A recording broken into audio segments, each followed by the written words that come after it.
तो नमस्कार दोस्तों, स्वागत है आपका एनके फाइनेंस टॉक्स की अगली वीडियो में। बेसिकली जो आज हमारा टॉपिक है वो है हमारा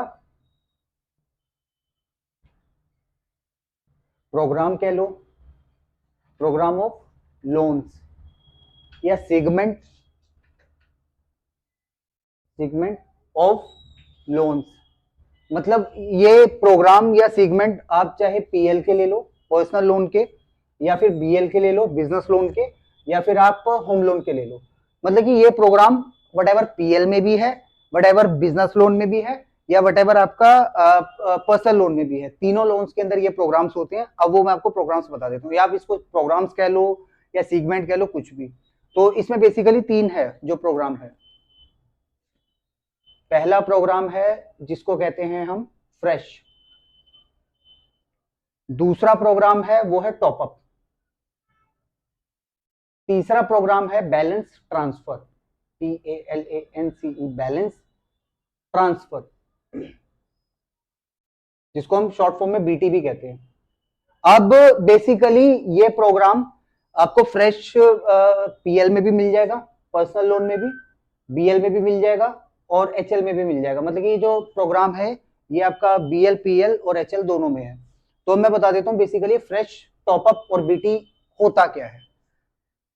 तो जैसे सपोज करिए, अब मैं एक कस्टमर हूं, मेरी सैलरी 25,000 रुपए है, ठीक है, और मैं जॉब करता हूं। मेरी सैलरी 25,000 रुपए, मैं एक एम्प्लॉय हूं, जॉब पर्सन हूं। अब अचानक से मेरे को 5 लाख रुपए की या 4 लाख रुपए की पड़ गई रिक्वायरमेंट, ठीक है।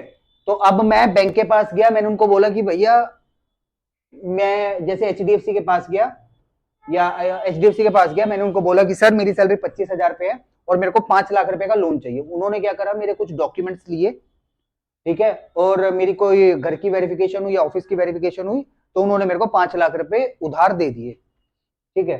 तो उस केस को क्या कहेंगे हम, फ्रेश, कि मेरे को बैंक ने फ्रेश में पैसा दे दिया जिससे मेरी रिक्वायरमेंट होगी फुलफिल। मतलब कि पहली बार या सीधा मैंने जितनी मेरे को रिक्वायरमेंट थी पैसों की, मैंने डिमांड करी और उन्होंने मेरे को फ्रेश पैसा दे दिया। चाहे आप ये बिजनेस लोन में ले लो, कि अगर कोई कस्टमर है, वो अपना सेल्फ एम्प्लॉयड है, मतलब कि अपना कोई सेटअप चला रहा है या कोई इंस्टीट्यूट है, कुछ भी है। अब उन्होंने बैंक वालों को बोला कि भैया मेरा ये सेटअप है, मेरे को 4 लाख रुपए की जरूरत है। उन्होंने अपनी डॉक्यूमेंटेशन लाइक ITR फाइल जो करते हैं या GST पे करते हैं या करंट अकाउंट की स्टेटमेंट है, जो भी डॉक्यूमेंट्स है उन्होंने बैंक को दिए, बैंक ने उनको 3 लाख रुपए दे दिए। उसको कहते हैं फ्रेश फंडिंग, ठीक है। ये हो गया हमारा पहला जो हमारा प्रोग्राम हो गया या सेगमेंट हो गया लोन का, चाहे वो पीएल, चाहे बीएल, चाहे एचएल। अब सेकंड प्रोग्राम है हमारा जो है टॉपअप।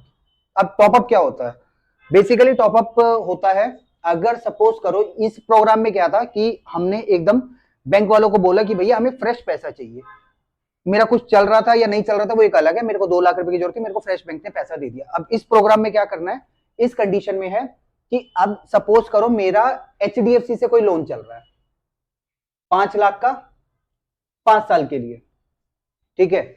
मेरा एक HDFC से लोन चल रहा है 5 लाख का 5 साल के लिए, जो मैंने लिया था पिछले 3 साल पहले। अब उसमें मेरा बैलेंस जो बचा, मतलब कि मैंने 3 साल पहले लोन लिया था 5 साल के लिए, अब कितना बचा हुआ है, 2 साल मेरे को बैंक को पैसा देना है। 3 साल मतलब कि 5 लाख का लोन मैंने 5 साल के लिए लिया था आज से 3 साल पहले। अब मेरे को बैंक को कितना टाइम और देना है, 2 साल। 3 साल में ऑलरेडी भर चुका हूं। अब बैलेंस कितना बचा, ये बचा 2 लाख रुपए, ठीक है। तो अब जो 2 लाख रुपए बचा है उसको कहते हैं हम, जो बैलेंस बचता है ना उसको हम कहते हैं आउटस्टैंडिंग बैलेंस, आउटस्टैंडिंग बैलेंस। मतलब कि लोन मैंने लिया था 5 लाख के लिए 5 साल के लिए, पर 3 साल में किस्तें भर चुका हूं। अब बची कितनी, 2 साल, 2 साल किस्तें बची है। 5 लाख का लोन लिया था, 3 लाख रुपए मैं भर चुका हूं, 2 लाख रुपए बचा हुआ है, जिसको कहते हैं, जो बचा हुआ अमाउंट होता है उसको कहते हैं आउटस्टैंडिंग बैलेंस, ठीक है। तो अब अचानक से मेरे को 2 लाख रुपए की और जरूरत पड़ गई, सॉरी 2 लाख रुपए की और जरूरत पड़ गई। तो मैं HDFC का ऑलरेडी कस्टमर था, तो मैं दोबारा HDFC के पास ही गया। मैंने उनको बोला कि सर मैंने आपसे 5 लाख रुपए का लोन लिया था 5 साल के लिए, ठीक है, तो 3 साल में आपका ये पैसा पे कर चुका हूं, तो अब बचा हुआ 2 लाख रुपए, ठीक है। तो अब मेरे को जो 2 लाख रुपए बचा हुआ है उसी में 2 लाख रुपए और दे दो। मतलब कि जो 5 लाख की किस्त में कर रहा था 11,000 रुपए, तो आप एक काम करो, 2 लाख रुपए आपके पास बैलेंस बचा हुआ है, तो इसके साथ जो बचा हुआ बैलेंस है ना, उसके साथ मेरे को 2 लाख रुपए और दे दो, और मेरे को जो 11,000 रुपए की किस्त कर रहा हूँ वो कर दो 10,000 रुपए या 9,000 रुपए, क्योंकि 4 लाख के लोन की 9 या 10,000 रुपए की किस्त जाती है। तो पहले कस्टमर भर रहा था 11,000 रुपए की, अब हो जाएगी 10,000 या 9,000, मतलब कि 10,000 की समथिंग की हो जाएगी। तो मतलब टॉपअप का ये है कि अगर मैं किसी बैंक से ऑलरेडी कोई लोन चला रहा हूं, ठीक है, मैंने 5 साल के ले लिया, 3 साल में किस्तें भर चुका हूं, 2 साल भरना है, तो उसी लोन पे जो मेरा आउटस्टैंडिंग बचा हुआ है, जितना बचा हुआ है उसी पे थोड़ा जितने की रिक्वायरमेंट वो पैसा ऐड करके एक ही ईएमआई हो जाएगी, मतलब कि मेरे को कोई एडिशनल ईएमआई नहीं देनी। जो मैं 11,000 रुपए पहले भर रहा हूँ, ठीक है, या तो अगर मैं ज्यादा अमाउंट ले रहा हूँ तो वो 12,000 हो जाएगी, 13,000 हो जाएगी, मतलब कि जो किस्त मैं भर रहा हूँ वही मेरी चलती रहेगी, या तो अगर मैं कम पैसा ले रहा हूँ तो वो कम हो जाएगी, और अगर मैं ज्यादा ले रहा हूँ तो ज्यादा हो जाएगी, मतलब कि आउटस्टैंडिंग जितना बचा हुआ है उसके ऊपर मेरा और बैलेंस ऐड हो जाएगा। इसको कहते हैं हम टॉपअप। टॉपअप का मतलब यही है कि जिस बैंक से मैंने ऑलरेडी लोन चला रहा हूं उसी बैंक से पैसा लेना है मेरे को। और अगर एक कंडीशन ऐसे भी होती है कि जैसे सपोज करो मेरी 50,000 रुपए तनख्वाह है, मैंने 5 लाख रुपए पहले लिए थे एचडीएफसी बैंक से, जिसकी मैं किस्त भर रहा हूँ 11,000 रुपए। अब मैंने बैंक वालों को बोला कि भैया मेरे को टॉपअप मत करो, 2 लाख रुपए अलग से दे दो जिसकी मैं अलग किस्त भरूंगा, तो उस कंडीशन को क्या कहेंगे हम, फ्रेश। तो ये होती है फ्रेश और टॉपअप में डिफरेंस। अब आते हैं हम, जो हमारा टॉपिक था तीसरा सेगमेंट, जिसको कहते हैं बैलेंस ट्रांसफर। अब बैलेंस ट्रांसफर क्या होता है? फ्रेश में हमने बात कर ली, फ्रेश पैसा। टॉपअप में मैंने बात कर ली कि जिस बैंक से ऑलरेडी लोन चल रहा है उसी बैंक से थोड़ा सा पैसा और लेना, उसको कहते हैं टॉपअप। अब बैलेंस ट्रांसफर का क्या सीन है? जैसे सपोज करो मैंने 5 लाख का लोन लिया था एचडीएफसी से, 3 साल भर चुका हूं, आउटस्टैंडिंग बैलेंस कितना बचा? 2 लाख रुपए। अब वो चल रहा था मेरा 12 के रेट पे। अब मेरे को एक्सिस बैंक से कोई अप्रोच कर रहा है कि सर ये जो आपका जो 2 लाख रुपए बचा हुआ है ना, आउटस्टैंडिंग बैलेंस, आउटस्टैंडिंग बैलेंस जो आपका 2 लाख रुपए बचा हुआ है, आप एक काम करो, इस 2 लाख रुपए को आप हमारे यहाँ पे मतलब कि ट्रांसफर करवा लो, और आपको अगर 2 लाख रुपए चाहिए या 3 लाख रुपए चाहिए, हम आपको इसको ऊपर दे देंगे।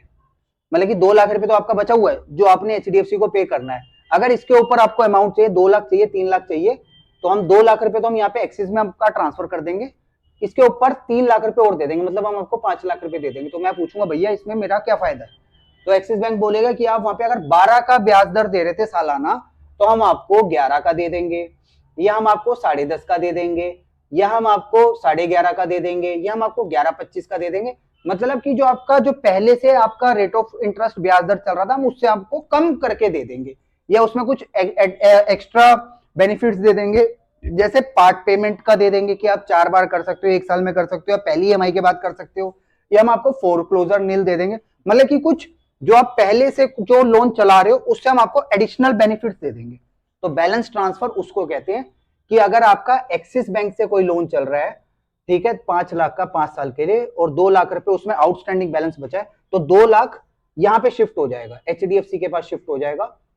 तो अगर आपको वो खाली बैलेंस ट्रांसफर करवाना है तो वो भी पॉसिबल हो जाएगा। अगर उसके ऊपर आपको अमाउंट चाहिए, 3 लाख चाहिए, 2 लाख चाहिए, तो वो 5 लाख आपको फाइनेंस कर देगा आपकी एलिजिबिलिटी के अकॉर्डिंग। तो वो 5 लाख आपको फाइनेंस कर देगा। अगर यहाँ पे आपका 12 का रेट चल रहा है तो वो 10.5 या 11 के रेट पे दे देगा। जैसे अगर आप 5 लाख के लोन की किस्त यहाँ पे भर रहे हो, एक्सिस बैंक में भर रहे हो 11,000 रुपए, तो वहां पे आपका रेट ऑफ इंटरेस्ट कम होकर हो जाएगी 10,500 या 10,700। इसको कहते हैं बैलेंस ट्रांसफर। मतलब आपका एक बैंक के आप कस्टमर हो, एचडीएफसी के हो या एक्सिस के हो, तो आप अगर उससे कोई लोन चला रहे हो, जो आपका बचा हुआ बैलेंस है उसको हम ट्रांसफर कर देंगे अदर बैंक में, जिससे आपका जो यहाँ पे 12 का रेट चल रहा था वो 11 का हो जाएगा या 10.5 का हो जाएगा, कुछ ऐसे, मतलब कि ये होगा। तो एक्सिस क्या करेगा, एक डीडी इशू करेगा जो कस्टमर एचडीएफसी को दे देगा, फिर सारी किस्तें उसको एक्सिस को देनी है। मतलब एक बैंक के कस्टमर को आपको ट्रांसफर करना दूसरे बैंक में, दैट कॉल बैलेंस ट्रांसफर। तो दोस्तों आज की वीडियो में इतना ही, जो मिलते हैं हम आपसे अगली वीडियो में, ठीक है। तो हमारे चैनल को लाइक करेगा, सब्सक्राइब करेगा एंड शेयर जरूर करेगा। तो मिलते हैं आपसे अगली वीडियो में।